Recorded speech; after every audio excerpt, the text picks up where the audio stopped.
Can you just explain to me why we have sanctioned many fewer people related to Wagner than the US or the EU? Individuals now, and then I'll come on to organisations.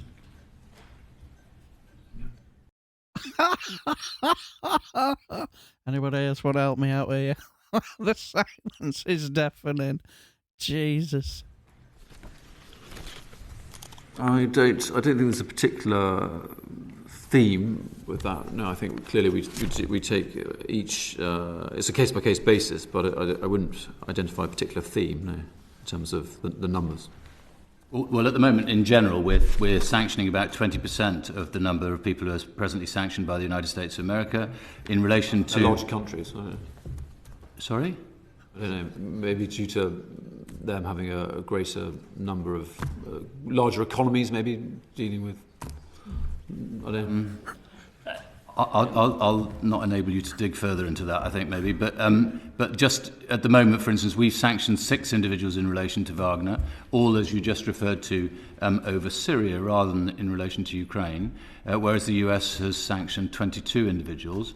I don't understand why those other 16 names aren't on the British list, especially since we deliberately wrote legislation earlier last year so that we could automatically sanction somebody who'd already been sanctioned by the US. Yeah, I don't know the answer to those. I'm happy to try and get an answer to those 22 you mentioned, Ben, unless you want to comment. I mean, just in terms of scale and breadth terms, as you will know, we are doing very well across most measures by comparison with the EU and US. No, we're not. We're really not. We're a long way behind. And every time the government trots this out, it infuriates me because it is simply and patently untrue. We do not sanction as many as other countries, and most of the people that we are sanctioning at the moment, we're sanctioning because they've already been sanctioned by the US and EU using our legislation which allows us to do that. Can you explain, for instance, of the EU? The EU has sanctioned Denis Yurievich Kharitonov, Sergei Vladimirovich Shcherbakov, Stanislav Evgenievich Ditchko, Valery Nikolaevich Zakharov, all of whom are engaged in activities in Ukraine at the moment. The EU have sanctioned them as members of the Wagner Group. Why haven't we? Good question. The silence is deafening, isn't it?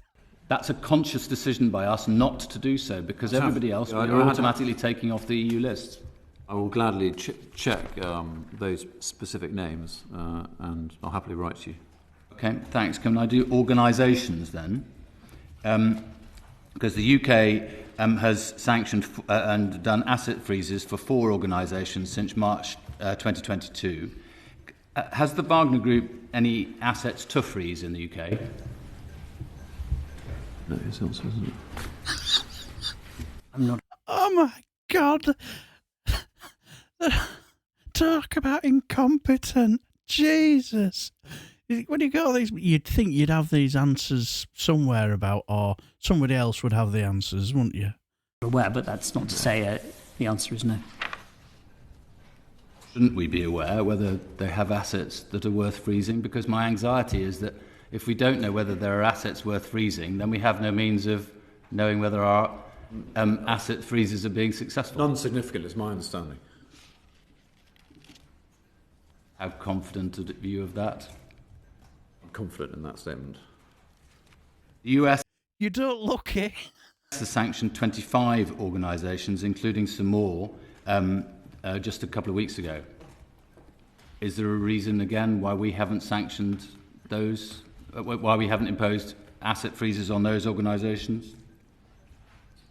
Without having that list, I imagine they are under consideration. Obviously, we don't speculate on future sanctions, but without seeing that list, it's hard for us to make a judgment. But we will no doubt be considering them.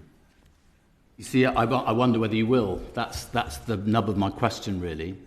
Because if you're not focused enough on this and not asking on a weekly basis somewhere in the system, are we freezing the assets of the right people to be able to close down everything that Wagner want to be able to do, then we're going to miss things, aren't we?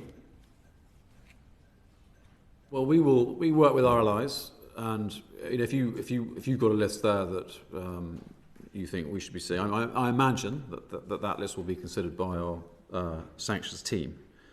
Could you write to us again? I mean, we'll happily send you the list, but I mean... Oh, we're very happy to write, yeah. It's just, it feels like we go round and round the circle, and I have no confidence in the UK sanctions regime system. Ministers come out and they say it's all going wonderfully because there's lots of names, but whether actually people's assets are being frozen... Can I just ask you about a policy suggestion? Some have suggested that what we could do is we could make it a criminal offence if you're a sanctioned individual or a sanctioned organisation under an asset freeze not to declare all of your assets in the UK. That would mean, obviously, by definition, if there were assets that were found, they would not belong to that person and therefore could be seized. Would you support such a move? I think it sounds like we should consider it, certainly. And just a final follow-up one, to do with Chris's point about tracking sanctions effectively, what assessment have you made as to the extent to which Wagner is helping circumvent and evade sanctions that have been put in place by HMG? I've got no specific knowledge of that. Ben, do you want to comment? No. I don't have No any knowledge. evidence of that. No knowledge of it. God. It's absolutely frightening, isn't it? Jesus Christ. This guy shouldn't be allowed to, anyway, to run a bath. Good God.